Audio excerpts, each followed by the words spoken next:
Your teenager used to tell you everything: what they ate at lunch, who sat with them at recess. Every tiny detail of their day tumbled out the second they walked through the door. Now you ask how school was and you get one word: fine. You ask about their friends and suddenly they need to do homework. You try to start a conversation and they're already halfway up the stairs, door closing behind them. And you're standing there thinking, when did I become the enemy? Here's what most parents don't realize. Your teen didn't just stop talking. You accidentally taught them that talking isn't safe.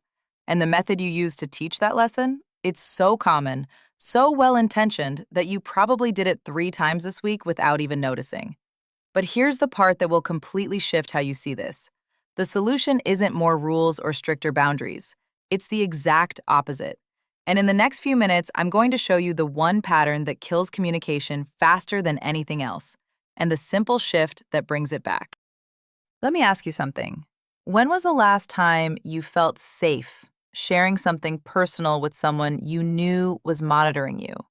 Someone reading your messages, someone tracking your location, someone listening to your private conversations? Never, right? Because surveillance and safety are opposites. You can't be vulnerable with someone who's actively investigating you. Your teen feels the same way, except here's the problem. Most parents don't think they're surveilling. They think they're protecting. And that gap between what you think you're doing and what your teen experiences, that's where communication dies. Here's the pattern that developmental psychologists see over and over in families where teens have shut down. Parents start with love, genuine concern for safety, wanting to protect their child from the dangers they see everywhere: social media predators, bad influences, risky choices, all legitimate concerns. But somewhere along the way, protection turns into monitoring. Monitoring turns into investigation. An investigation turns into a teenager who learns that privacy is a privilege they apparently don't deserve. Let me show you exactly what this looks like. And I want you to be honest with yourself as we go through this, because recognizing the pattern is the only way to change it. You start noticing your teen is more private. They close their door more often. They take their phone with them everywhere. They don't volunteer information like they used to. And your brain, wired to protect them, interprets this as danger. Something must be wrong. They must be hiding something. So you start paying closer attention. You check their phone while they're in the shower, just a quick scroll through their messages to make sure everything's okay. You reorganize their room and happen to notice what's in their drawers. You friend them on social media so you can keep an eye on what they're posting. You install a location tracker so you always know where they are. And every single one of these actions makes perfect sense to you. You're not trying to violate their privacy. You're trying to keep them safe. But here's what the research shows, and this is where it gets uncomfortable. When parents increase monitoring, teens don't become more open. They become better at hiding. MIT's research on adolescent development tracked families over multiple years. The finding was stark.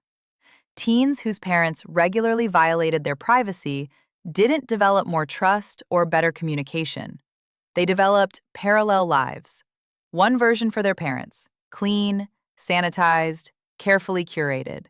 And another version, the real one, that exists entirely outside their parents' view. Your teen hasn't stopped having a life. They've just stopped including you in it.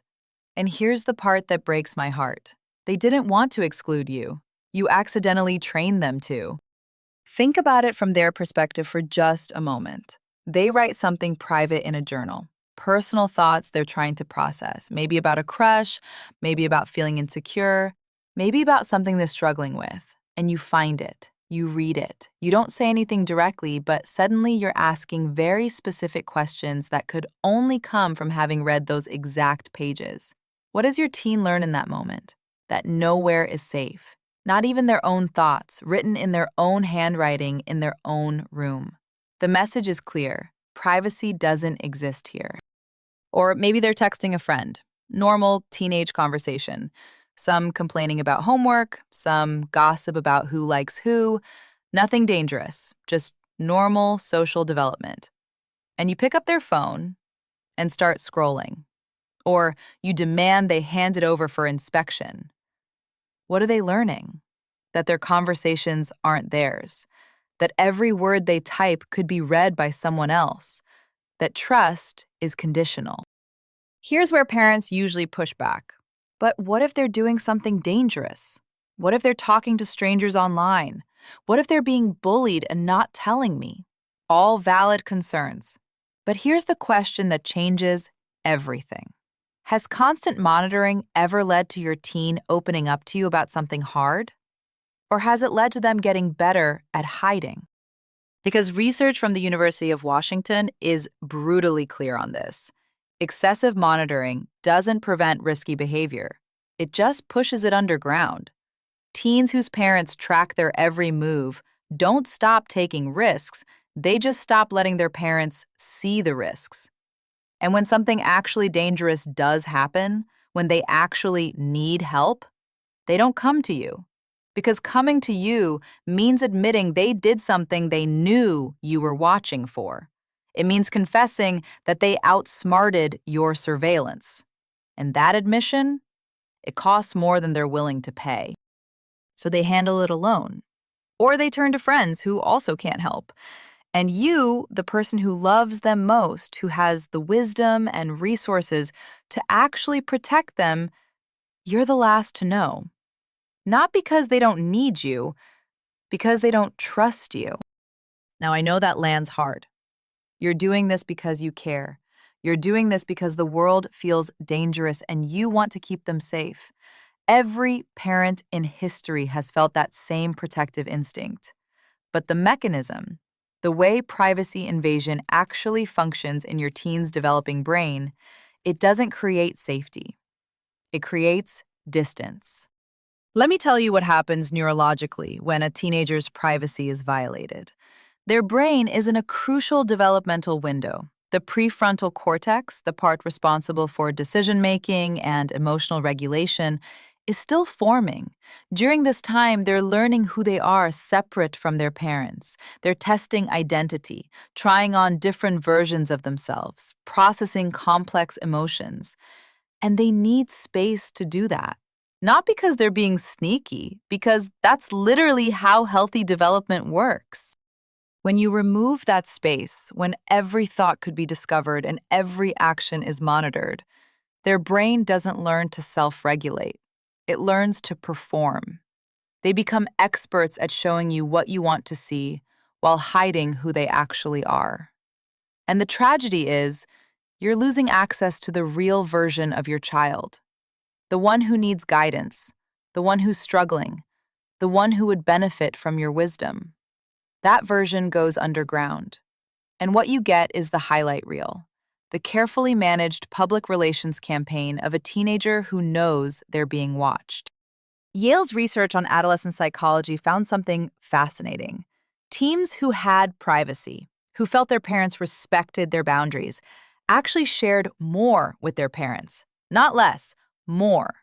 Because when privacy is given freely, sharing becomes a choice.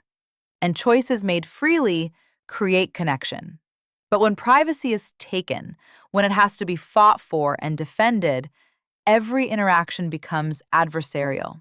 Every conversation is a potential investigation. And your teen stops talking not because they have nothing to say, but because they've learned that saying it isn't safe. So what do? How do you keep them safe without surveillance? How do you stay connected without invading? Here's the framework that actually works. And I'm going to be very specific because general advice doesn't help anyone.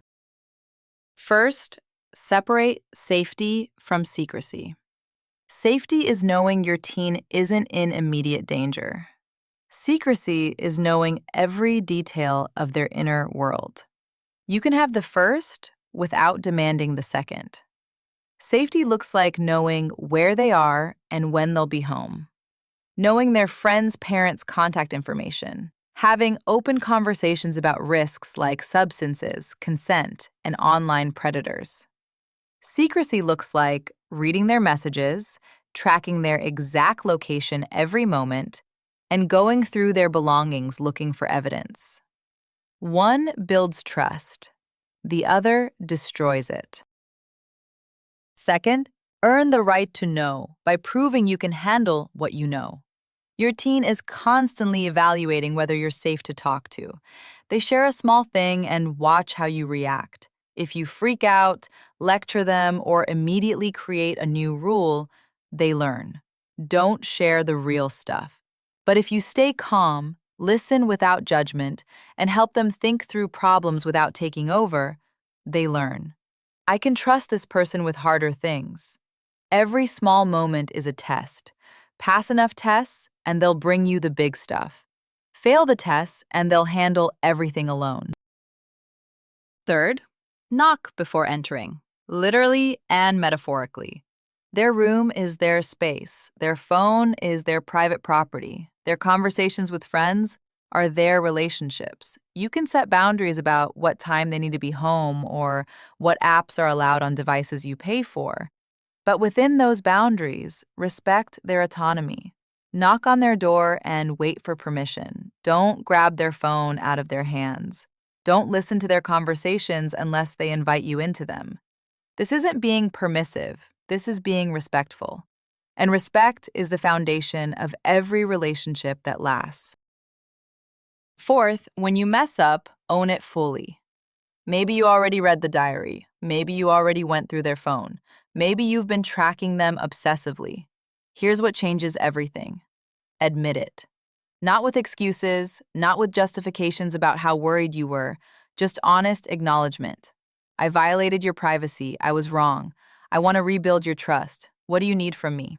It won't fix everything immediately. Trust takes time to rebuild. But it's the only path forward that actually works. Fifth, create opportunities for connection that don't feel like interrogation. Instead of asking 20 questions a second they walk in the door, give them space first. Let them decompress. Then find neutral moments, driving in the car, making dinner together, walking the dog, times when you're side by side instead of face to face. Ask open questions. What was the best part of your day? Anything you want to talk about? And then, and this is crucial, wait. Don't fill the silence. Don't jump in with your own story. Just wait. Sometimes teens need time to decide if they want to share. Give them that time. Here's what happens when you shift from surveillance to trust. At first, nothing. Your teen is suspicious. They've learned that privacy doesn't exist in your house, so they're testing whether this change is real. They might even push boundaries to see if you'll revert to old patterns. Stay consistent. Keep knocking. Keep respecting their space. Keep staying calm when they share small things. Then, slowly, you'll notice shifts. They leave their door open more. They laugh at something on their phone and show it to you without being asked. They mention a friend's name and don't immediately panic that you'll interrogate them about it. They tell you about something hard that happened and trust that you'll help instead of punish. These small moments, they're not nothing, they're everything. They're your teen learning that you're safe, that privacy and connection can coexist, that they can be themselves and still be loved. And eventually, if you stay consistent, something remarkable happens. They start coming to you, not because they have to, because they want to. Because you've proven over time that you can handle their real life, their real struggles, their real self. And that version of your relationship, it's so much better than surveillance ever was. Because it's built on trust instead of fear, on respect instead of control, on connection instead of monitoring. Your teen doesn't need a surveillance system. They need a safe person. Someone who respects their boundaries, someone who stays calm in crisis, someone who listens without fixing, someone who loves them even when they're messy, confused, and figuring things out. Be that person, not by watching their every move, but by proving that when they need you, you'll be there. Steady, calm, trustworthy. The conversation you want, the relationship you're craving, it's still possible. But it starts with you. It starts with putting down the monitoring tools and picking up the harder work of building trust.